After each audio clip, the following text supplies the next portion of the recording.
You've got yourself something funky. Funky! Hello, everybody. Please give me 1 second because somewhere my audio is doubling and I have no idea where, which is really. Give me 1 second. Somewhere is not going good. I have no idea what's going on. Why I hear myself twice, which I should not. So I don't see extra stream anywhere. That's the technical issue we were missing in the last few shows. Okay, then I have just no idea what's going on.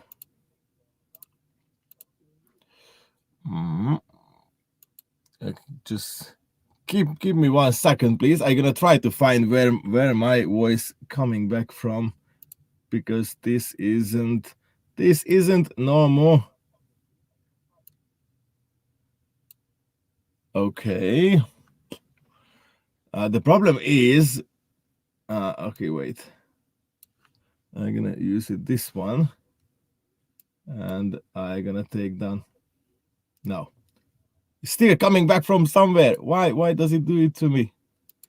How is it happening? Do anybody has any idea what's going on with my computer right now? I don't even see comments.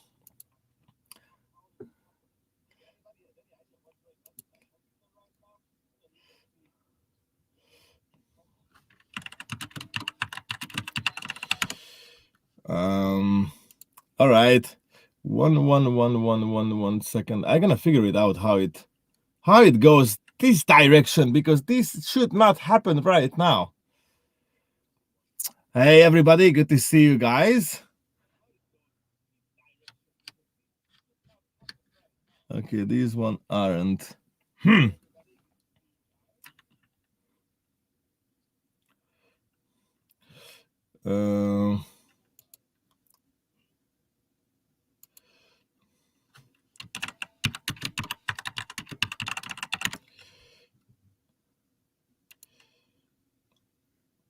This is very weird. This is very weird. How this can happen? Luckily, Shar is a little late. As you know, that today's Chili Chat podcast guest is the UK Chili Queen.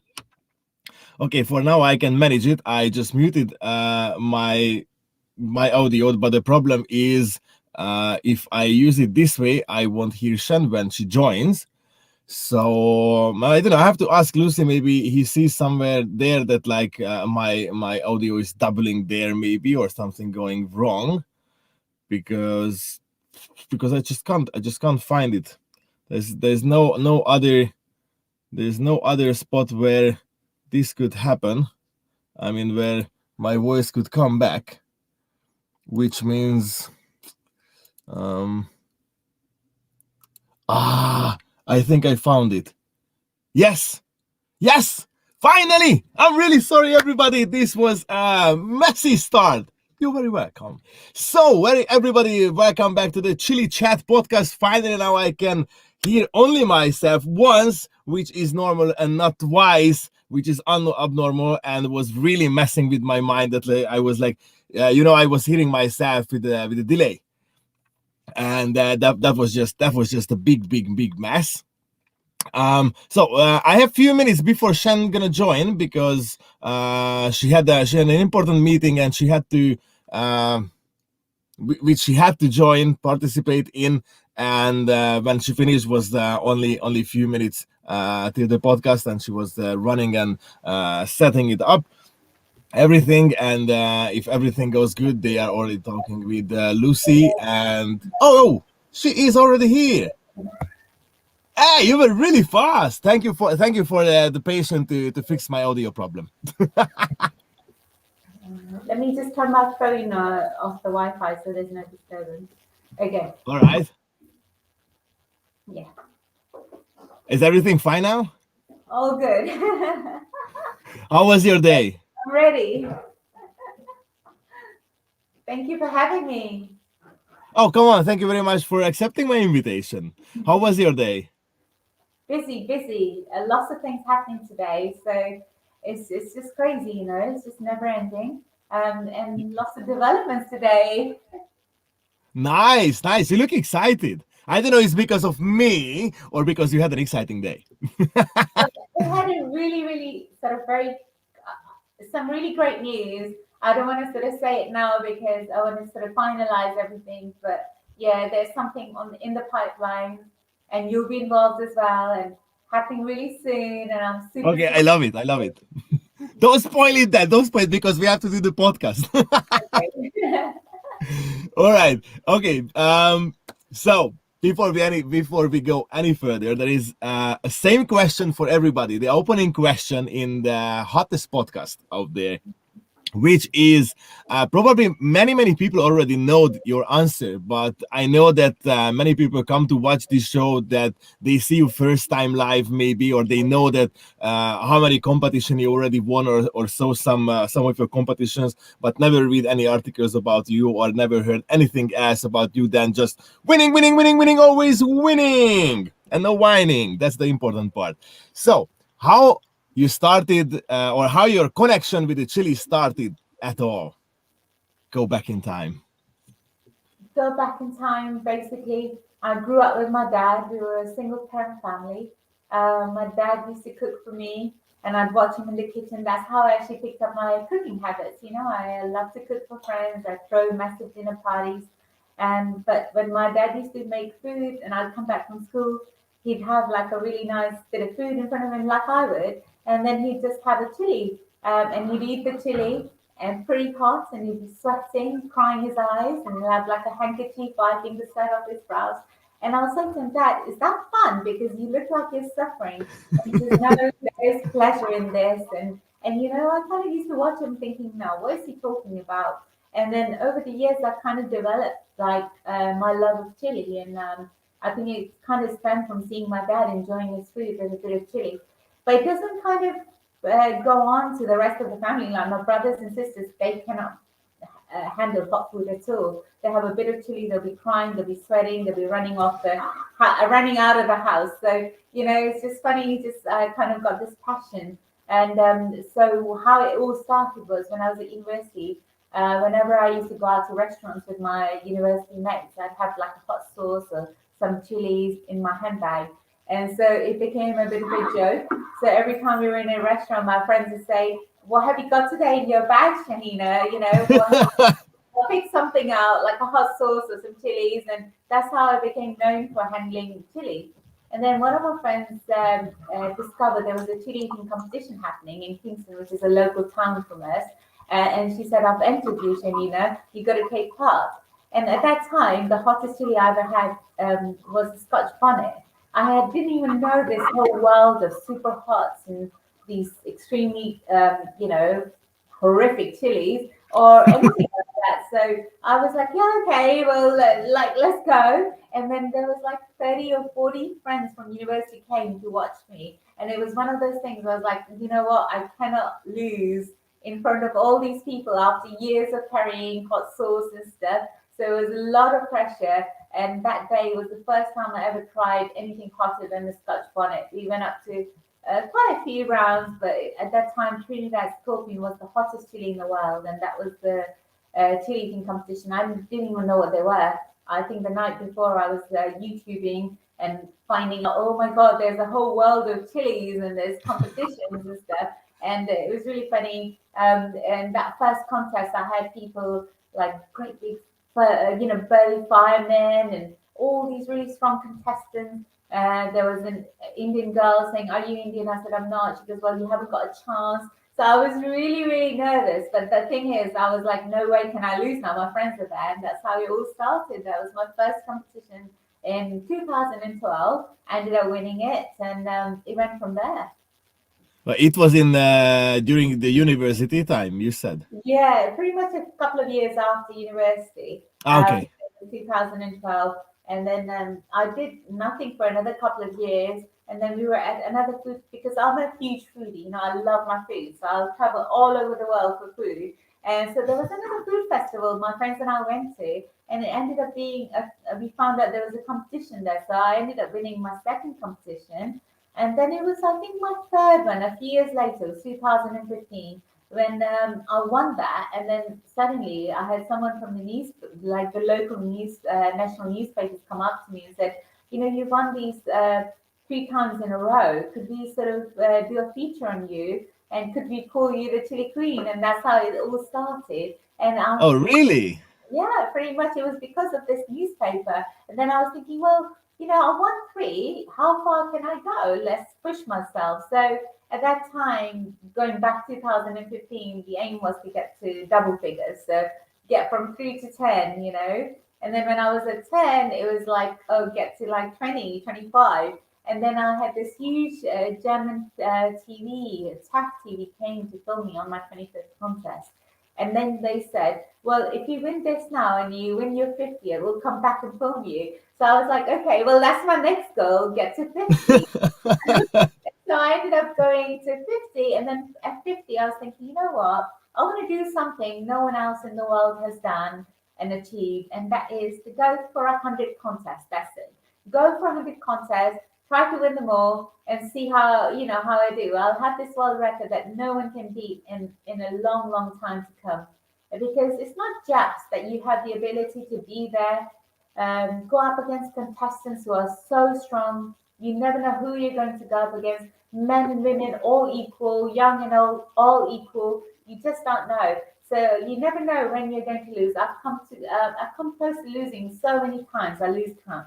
But I thought, well, if I get to 100, that will be something that no one else can beat for a long, long time. And it's something, you know, it's like a historical thing, I guess. And that's what I'm trying to achieve now. And that is my aim. And you're really, really close to it right now. I am. So It's I'm up to 88. 88 now. Okay, just wanted to ask because it's really hard to keep track with you because in the UK, I don't know guys how you manage it, but every weekend there are chili contests and many times not even one on the same weekend. And you are just always on the way. You're just visiting every single festival that you can. I follow you on every social media and I see like you actually like living your life in the car between festivals. And okay, it's 88 now. Is just crazy. It's, you know, it's one thing to go into a contest and win them, but it's the dedication. You have to have that frame of mind. I dedicate all my summers, pretty much from sort of May every year to October. Dedicate my life, my time, and everything. And expensive, so expensive. Going around to all these festivals all over the UK, and I go and take part. I have no idea if I'm going to win or lose. I'm never confident because I kind of suffer from the second round if you see me from most competitions. And I think Yeah. that dedication, that is something that will set me apart from other people. Though there are people probably so much stronger than me, even contestants that I've come across randomly are so much stronger than me, but no one will have that dedication and devotion to sort of dedicating their lives to this, you know, achievement I'm trying to get under my belt. And I don't think people will just you know, every weekend of their lives in the summer go to contests and travel there. It's the time traveling there, time coming back, organizing your friends to come over there. Plus how expensive it is, you know. It's like an expensive hobby, like maybe playing golf or something. I know. You know, it just all adds up. But it is something that I've become so passionate about. And over the years, I've learnt so much. I didn't even know about the Chile community before I took part in my third or fourth contest, you know. And then I grew to learn about the Chile community and all these artisan hot sauce producers and all sort of chili eating and the different super hots that exist. And then obviously League of Fire came, and then I've got my League of Fire belt that I just love. Congratulations for that one. Thank you so very much. So yeah, all these things come into account, and I don't think anyone else will have the perseverance, you know, like I do, to sort of go to all these contests and take part and just try to achieve this one thing. It's just okay. I know about this. We talked about this, but it's still every time I hear about this, I think about this. It's just unbelievable. Like this, the 100 is a lot. Do you have any? Okay, now I have two different questions. I start with another one.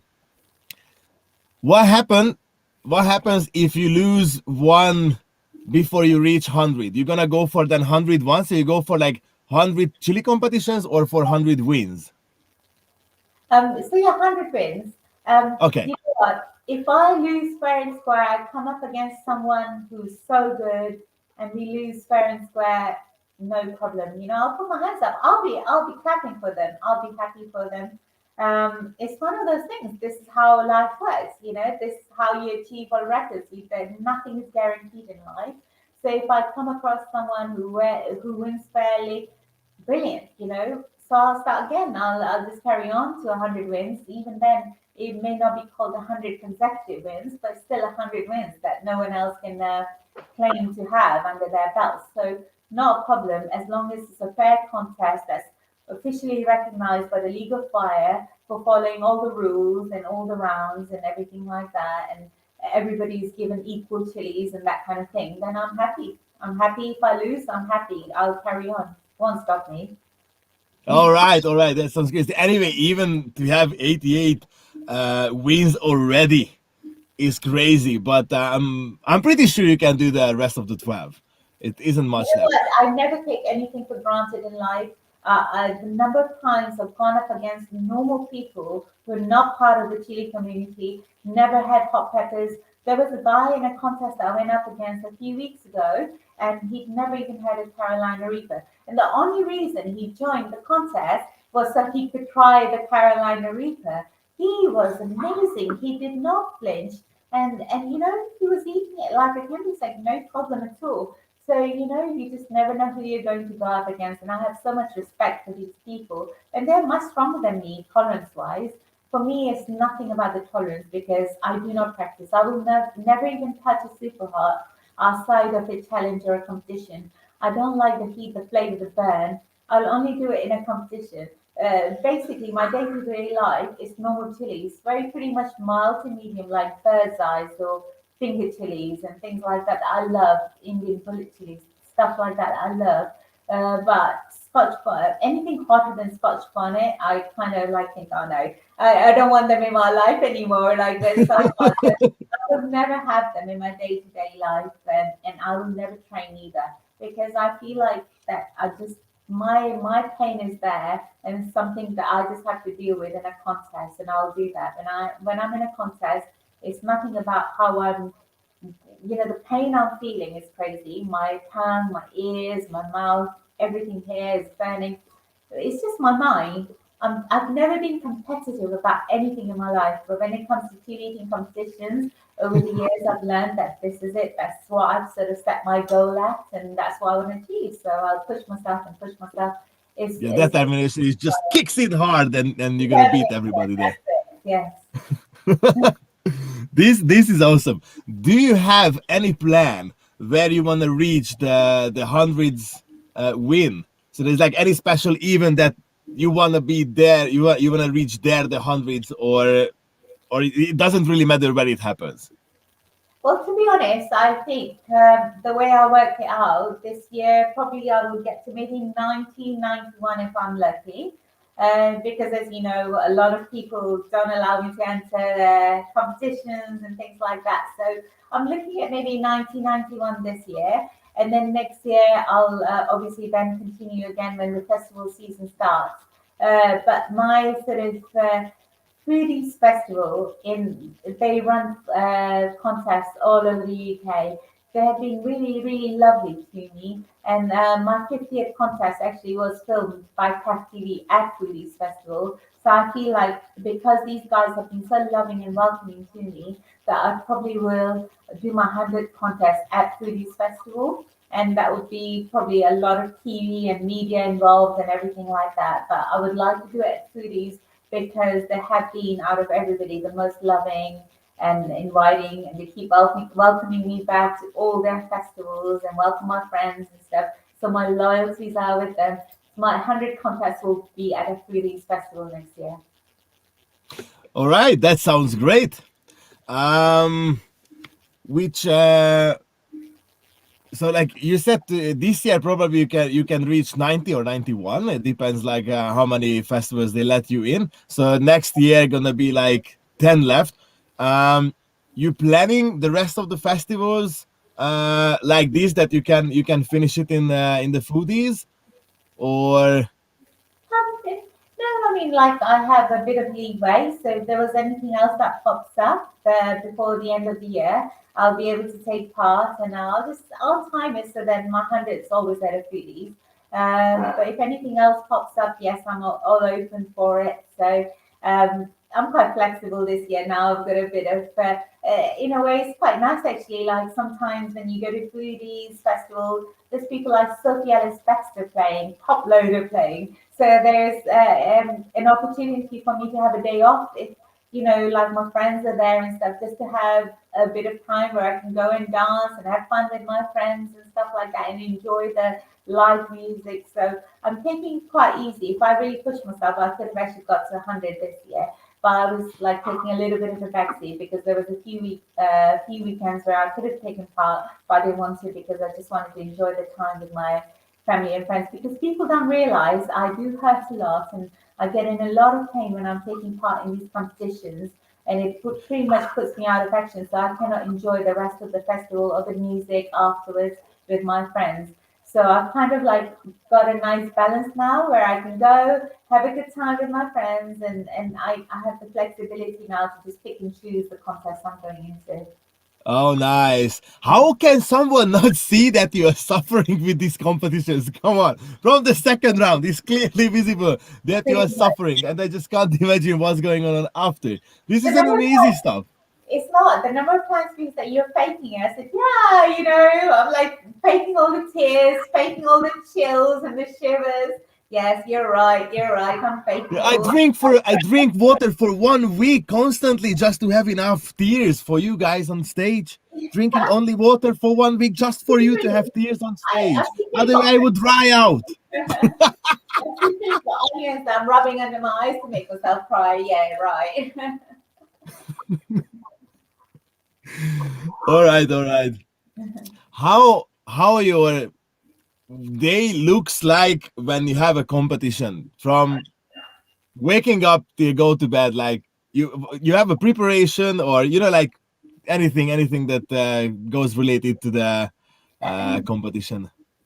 So, a lot of the times, for me, part of like these festivals is having my friends there and them having a good time. So a lot of the time is spent on organizing people to come and come over to the festival with me. So sometimes people come and stay the night at my house, and you sort of have to organize all of that, which takes a lot of my time. But I just love having my friends there. Uh, when it's the contest, they're there supporting me. Afterwards, we can enjoy ourselves, that kind of thing.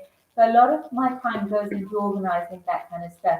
And then when they're there on like the day of the contest, I pretty much like, the one thing I've learned in life is never to take anything for granted. So I'll never know any contest I go into. I'll never know how hard it's going to be, how tough the contestants are going to be. So I have to just prepare myself mentally. So a couple of nights before the contest, I'll start to get a little bit stressed, and I kind of like to think, just remember you got to push yourself, just got to will yourself, and you've got a goal in life. This is what you got to achieve. So you got to push yourself, and that's what I keep telling myself. So on the day of the event, it will probably involve my friends coming over. If they haven't stayed the night before, they'll be coming over, so we'll wait for them. I've got to do my daily routine, household chores like looking after my cats, making sure there's enough food, cleaning their litter trays. Not very sort of glamorous, but that's what I do. And then we'll get some chocolate milk, some tissues, line everything up in the car, and then we'll go over. A lot of these festivals are about 2, 3, 4 hours drive from us, so it's a long drive, and then coming Yeah. back, 4, 5, 6 hours of your day gone. So a lot of the time is just like traveling. We'll have great music. We'll be going there. And then once you're there, you're kind of just thinking, well, you kind of start building yourself up for the competition. We normally get there about lunchtime, so 12, 1 o'clock, and then you go around, exploring the festival. A lot of the times my friends will like to sort of get some food, get some drinks. We'll go to all the stalls, buy some sauces, try stuff, and then by the time the competition comes around, normally about 5 o'clock or so, you're kind of like, I'm actually just willing myself, thinking, oh my god, I can do this, I can do this, and you just take your seat, and all then you focus on is trying to win. So that is my thing. But I will say uh, before I actually really knew well of capsaicin crimes and stuff, there has been so many times where I've just actually gone into a contest not having eaten anything, gone in with an empty stomach. Because a lot of times you'll have a speed round, and at foodies you'll have like a poundful of 10, 12 chilies. So you have to have enough room in your stomach. So in the beginning, I was actually really worried that I will not have enough space. So I didn't want to eat too much. And then I paid the price afterwards because I didn't realize you have to line your stomach and things like that, go with an Yeah. and then it's like 10 days, 15 days of pain and suffering. 10 or 15 hours of pain and suffering on the floor, Well, I begging. was surprised. Days, like what's No, wrong? days, Something. sorry. 10 or 15 hours being in pain on the floor, doubling over. Then you realize actually, no, you've got to eat, you've got to line your stomach, you've got to do your prep properly. And so I've learned over the years that that's what you got to do. So I'll always have amazingly well. Funnily enough, most of these festivals they'll have such great food, street food from all around the world. So you manage to get Yeah. like a lot of the times it'd be like Thai for me, or maybe like a little burger and chips, and a little frappuccino or something before the contest. And then once you go into the contest, again, you cannot over prep also. A lot of people make this Of course. mistake where they eat too much, and then when by the time it's the contest, you're so full up already, and then you're doing 10 rounds of chilies and then a speed round, so you're doing like 15 to 20 chilies, and it's too much, and a lot of people would throw up. So there's a fine balance between prepping and over prepping, and that's something you've got to learn over the years. But that's it. I just always make sure I have some food, and then by the time you get into the contest, you just make sure that's it. Then you're lined up and go for it. And then afterwards, I have my reliable chocolate milk and a bit of baby bell, some kind of cheese, really. And that doesn't really help with the burn in you, but just in my tongue. When I do the baby bell or the milk, it kind of just numbs the pain in your mouth because my tongue's on fire, it's throbbing. And what happens is most of the times after competition, people will come and want to talk to me and want to take photos and selfies, and they ask, like you, how did I get into it and stuff. And I don't want to be rude, like, because I literally cannot talk. My tongue's swollen up. So a bit of cheese, a bit of milk just helps in those like first 10, 15 minutes after the competition, where then I can talk to them a little bit and take some photos looking half decent. I totally understand that. I remember when I ate my first two Reapers on stage. It was the end of the show, and Yeah. then people arrived to talk to me. And usually, I never eat or drink anything after a hot stuff. I wait until the afterburn is over. This is how I push myself. And but when they arrived and everybody started to ask questions and photos and etc, and I was like, okay, somebody give me a drink because I just can't talk. It's like at this few minutes I have to wait before I really continue talking after like two Reapers eating in a row. And that was funny. I was like, I told everybody, I'm sorry, but this time I have to. It's just like I can't do anything. So I totally understand. You have your routine for this one as well. Yeah. You said you do nothing glamorous in the morning, but just your routine. But this is one of the most important part, no? To have your morning routine to make your day relaxed. So it's the same important part as to have some food before the competition. Absolutely, yeah. I mean, I've learned over the years that you cannot do that because I paid the price. The number of times I've gone into a contest on an empty stomach, and then the capsaicin cramps hit, and I never even knew what they were or anything until I sort of. I think out of all those contests, maybe 15 times where I've suffered, where I've gone wrong, with the prep or whatever, and it's just been crazy. And then you're when you're on the floor begging for it all to stop, and you learn your lesson. You think, well, now I've got to prep, you've got to eat. So every time now I do a competition, whether I'm hosting or I'm taking part, I will say to the people next to me, like, just make sure you eat, make sure you've eaten something, have a good milk or something. I do this as well.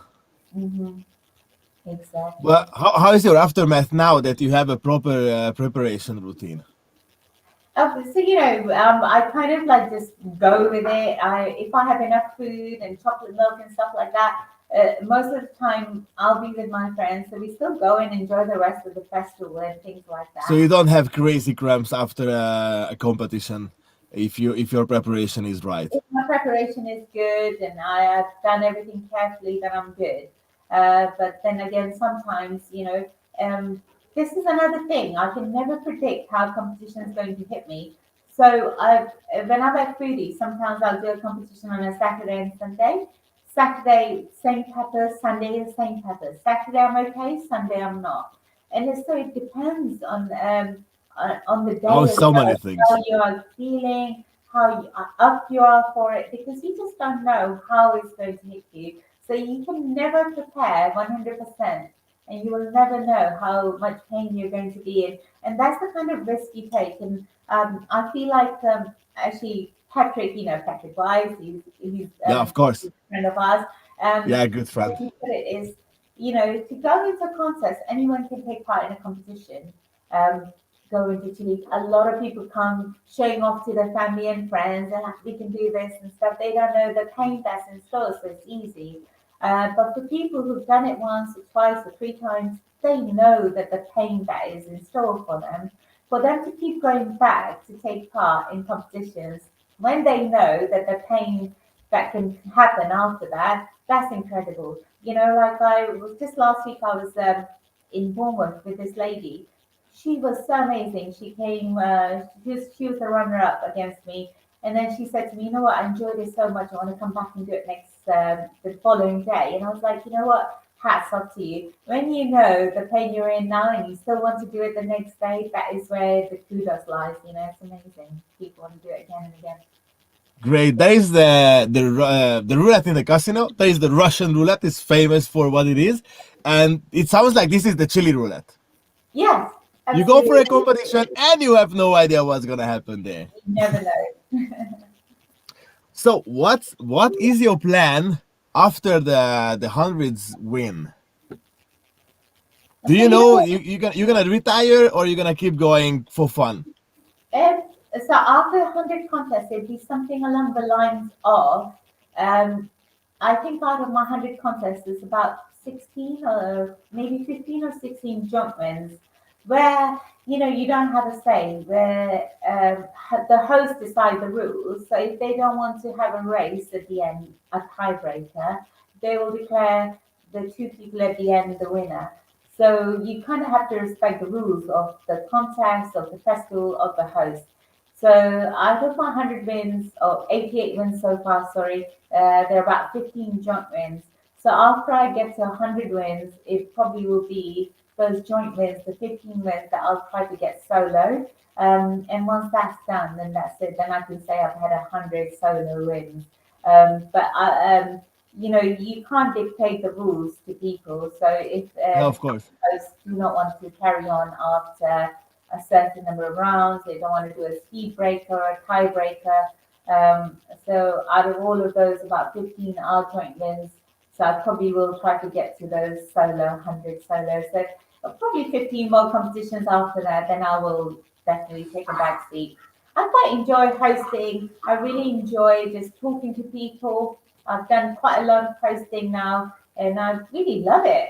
And I actually love people coming up to me, asking me for advice and things like that. So, that's the next step, really. And I've been invited just the last weekend, probably was one of the best weekends I've had in a long time, was at the Westbury town. It was the Wiltshire Chili Festival, and I was invited as a host, and I loved it. From start to finish, I had people coming up to me, just asking me questions, wanting photos and things like that. And when we were doing the contest, there were so many questions.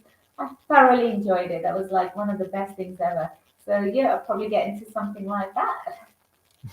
So you really like what this chilling competition is bringing with it, all the fame and fun and recognitions everywhere. Absolutely, but also it's just meeting the number of people that you meet, and people from all different backgrounds, people with so much passion for chili. People have so many stories. I met this lovely lady called Gala who just makes sauces at home just for her friends, and she brought me a jar, and I tried it, and it was one of the best things I'd ever tasted. And this is just a lady who's making hot sauces at home for her friends. So it's things like that, these little experiences that you have, that you cannot even explain. So every time you go to a festival, you're at an event, you meet people with so much talent and with so much sort of background to do with chilies, and that's what I enjoy. I just love meeting people, and just becoming friends with people, and they ask me my opinion, which is so humbling, and it's just great. It's absolutely brilliant. That sounds awesome.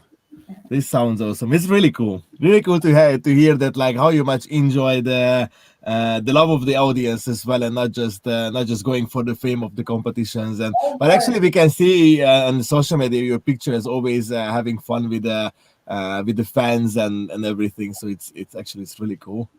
I've had like a so just my I think last weekend I had like a 10-year-old from Venezuela, and she just wanted to try chili, and she didn't go for the jalapeno. She went for like a bird's eye, and this girl was just so cool, and she was trying it, and she was crying, and she's like, I don't know how you do it. I don't know how you do it. And it's just things like that, little experiences where kids come up and they really get into it. The parents get into it, and I just love it. It's brilliant to sort of get everybody involved, and you get all these like hot sauces. A lot of people, before they come to a chili eating competition or festival, they just think it's Tabascos and Kona, like supermarket hot sauces. They don't know there's like a whole world out there with these gourmet hot sauce producers who put so much effort and thought into their sauces. And when you try it, it's a different cup of tea. So they learn about that, and then they become passionate. And I've had people come to festivals and they say, well, we tried this at this store. Now we're huge fans. We keep going back to get some more. And it's things like that that you kind of just really enjoy, just introducing people to the world of artisan hot sauces. Do you have a favorite story with fans? Oh my God, there Like, are could, too could you many. pick one that like is crazy enough to say it whenever somebody asking about the fans? Oh my God, you know what? You put me on the spot there because there are actually too many.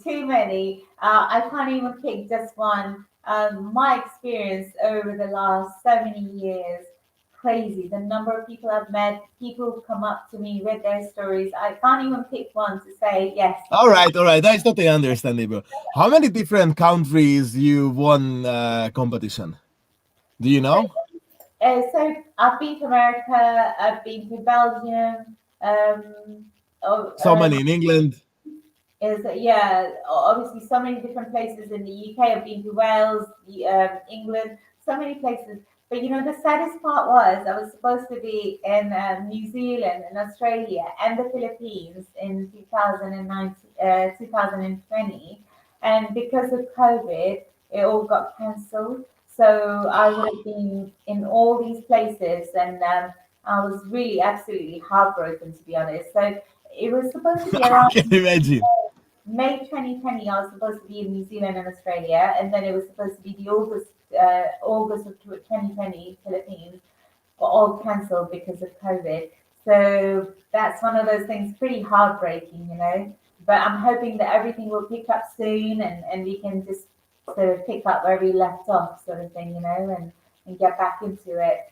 But like you so kindly have invited me to Hungary. I'm hoping to go to Spain, soon. Hopefully you'll be a part of it. So we won't say too much because it's all in the pipeline. But there are so many things. Italy as well. Uh, Actually, one of the ones I was really, really looking forward to in 2020 was Italy. So it was supposed to be the Italian Chili Festival near Rome, and Arturo, Mr. Spicy invited me to that. I was going to be like the guest of honor. It was going to be one of those live experiences that you'd never forget, and it didn't come about because of COVID. But you know, sometimes it's good to wait for things to happen, and better things come along. So you never know. But I'm definitely going, no matter what, I'm going back to Italy, I'm going back to New Zealand, I'm going to make it to Australia and the Philippines. I'll make it there. Great.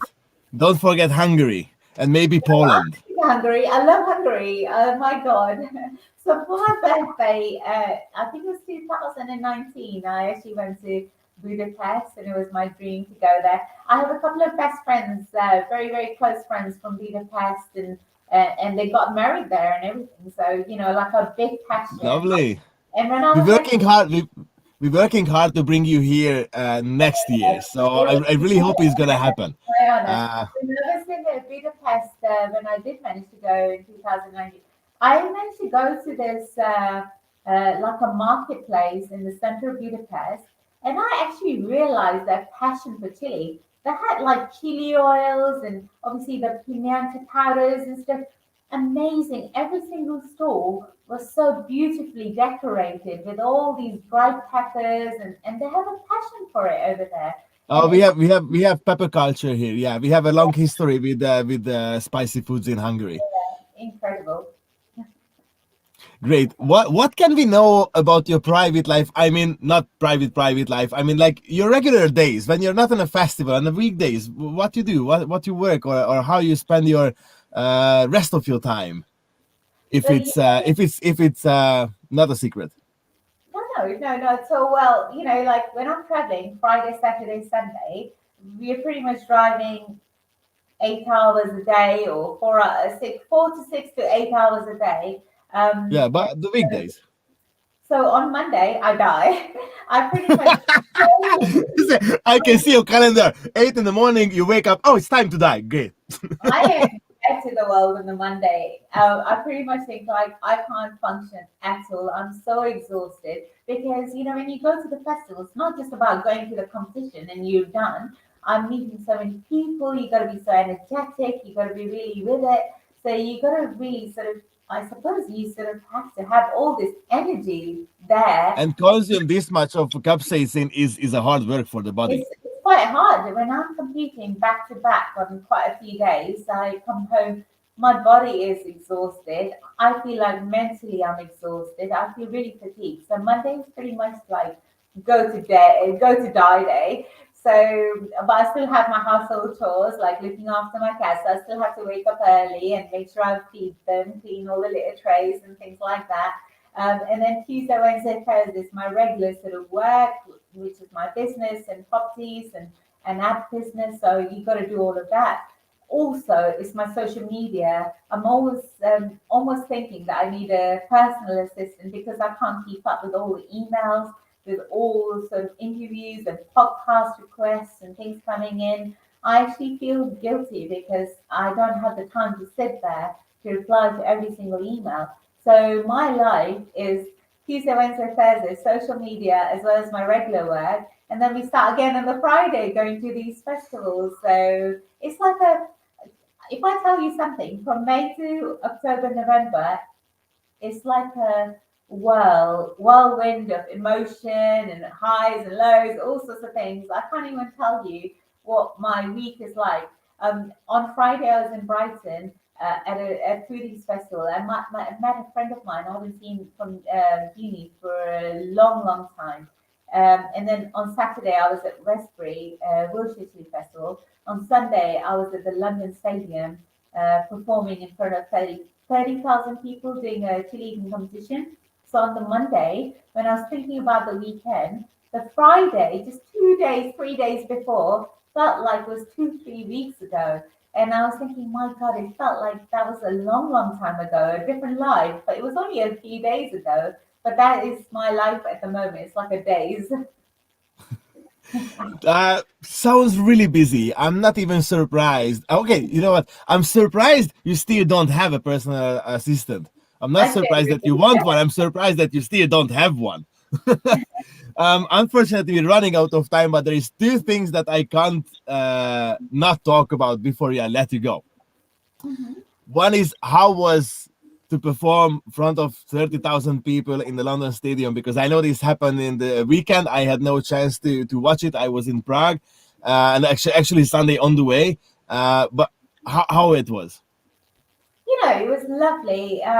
So it was at the London Stadium, formerly the Olympic Stadium. It's huge. There were so many people through the doors, and it was the first time I was actually pretty much solo hosting. So it was great. It was really nice. The people really into it, and the chili eating competition. Sadly, no one made it past. I think the first competition. I hosted two competitions. The first one ended at about sort of the Scotch bonnet round, so it was a little bit disappointing, but never mind. Everybody really enjoyed themselves. The second one went up to Naga, but it was just like great because people have never really experienced anything like that there, so they were really into it.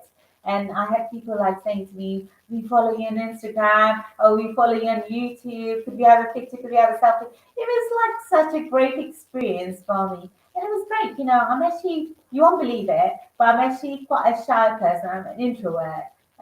So, for me to sort of go and perform in front of all these people and for people to come up to me and say, "Can we have a selfie and stuff?" I'm actually really shy inside. But this chili eating journey has actually given me a lot of confidence and has made me sort of I don't know, overcome my shyness a little bit in dealing with people. And when you're just standing there and there's people there, people in front of you just wanting to talk to you, it's not easy, and like if you're shy and you kind of just take a little like, whoa. But then it's just taught me so much about myself that I can be strong and I can deal with all these people, and also the competitions as well. Like half the time I think I'm going to lose, and it just gives you this confidence and builds up your sort of just like your self-confidence and stuff, just to deal with people and things. It's great. It's a That's great great.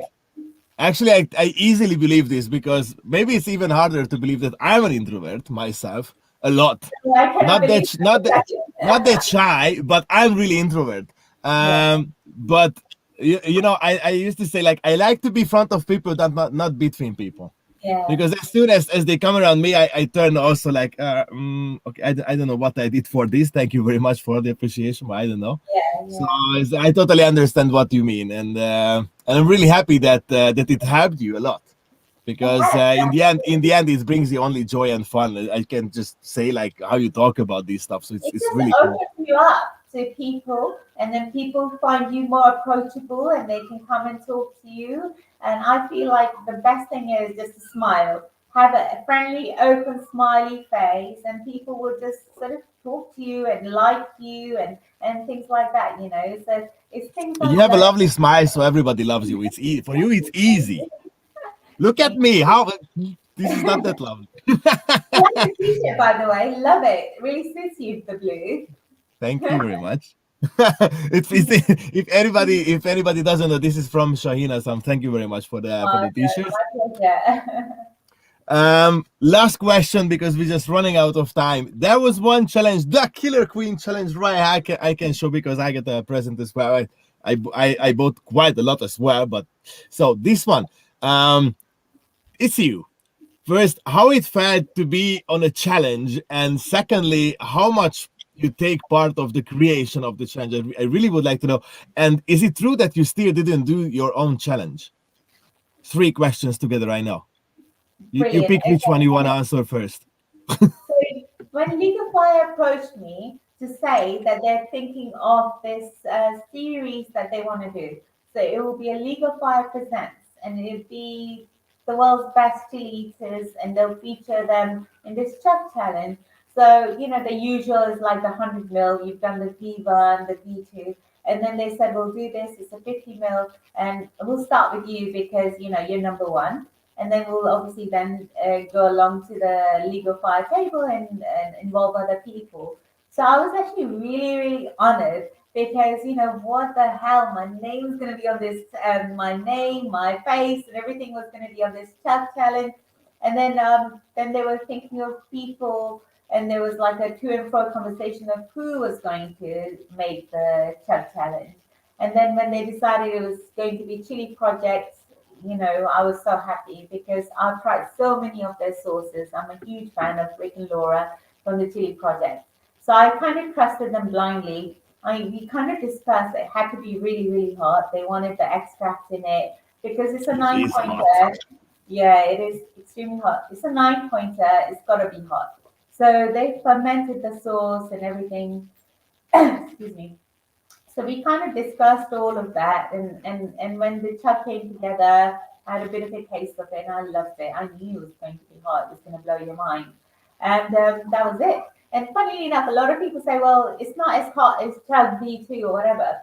But then, when you compare 100 mil to 50 mil, it's a different story, like you're doing half the bottle. It is actually so much hotter than that. So, I was really, really happy with it.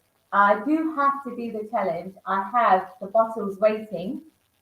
So I will do multiples, but I'm kind of trying to. I did one without recording, and I was like, well, I'm gonna build myself up to it. I'll probably end up asking you for advice as well as James and people who've done multiples of it. But I've got it all lined up. So I do sort of, with the League of Fire, the new year starting with it starts from like September a year. So I will definitely be doing a lot of these challenges, multiple challenges this year. It's all lined up. What I'm trying to do is get out of the way all these festivals and stuff because from May, like I explained to you, May to November, I have no time to myself. And the 3 days I'll get in the week, Tuesday, Wednesday, Thursday, it's like work life, real life that it takes over. So I've got to then now focus once all these festivals and competitions are out of the way. My life Totally understand because to do multiples of these challenges is taking your all day. I'm happy to share with you my experience, like how I could manage up to 3, and next time I'm gonna try even more. I have 7 left. We'll see how many I can do. You can do it easy. You can do it. And I not easily, but I try my best. I will try my best. This is one of the hardest challenge I did. Really, it's mind blowing for everybody who just saw this challenge first time. It's already sold out, so you have to wait for the next crazy one, which is coming out soon, as how I know, with Johnny's face on it, which is gonna be even crazier. But that's enough said for now. Just follow League of Fire everywhere you can. We cannot wait. Same here. Unfortunately, our time is absolutely over. I have to say goodbye because Wacky Wednesday gonna start in 5 minutes. Thank you very much for joining me. This was my pleasure. It was amazing to talking to you. Definitely, I will ask you to join another time for a different chat because we heard everything we wanted in the first round, but there are so many things coming up in your life that worth another chat time. So I will reach you out and let's see when we can continue. So thank you very much for now. I'm gonna say goodbye. People, don't forget Wacky Wednesday is on optimal ways every Wednesday, and next Wednesday we have a guest from Czech Republic, multiple winners, a sauce producer, a crazy and really lovely Chilli-head, a man who talks English and also hosts shows. So we're gonna have multiple talent here next week, and we're gonna know more about the Czech chili scene.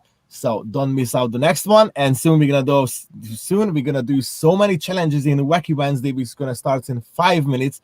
So many things gonna happen. So join that too. If you're watching back this video, then you can watch back Wacky Wednesday as well. Shahina, thank you very much again. That was my pleasure. And see you soon, everybody. Have a lovely evening. Actually, have a lovely 5 minutes and come back and join Wacky Wednesday. Goodbye. Bye bye.